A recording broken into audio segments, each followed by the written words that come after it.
Wakil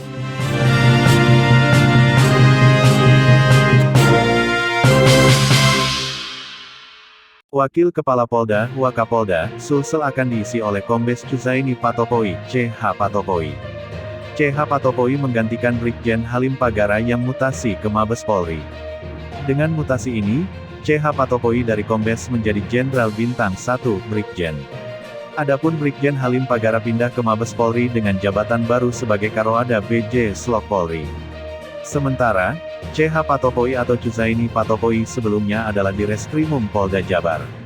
Halim Pagara menjabat Wakapolda Sulsel sejak tanggal 3 Februari tahun 2020 atau 1 tahun dan 5 bulan lalu. Putra Takalar, Sulsel ini adalah perwira tinggi yang berpengalaman di bidang lalu lintas. Penggantinya, Cuzaini Patopoe berpengalaman di bidang reserse. Patopoe seangkatan dengan Kapolri, Jenderal Pol Listio Sigit Prabowo di Akpol atau Angkatan tahun 1991.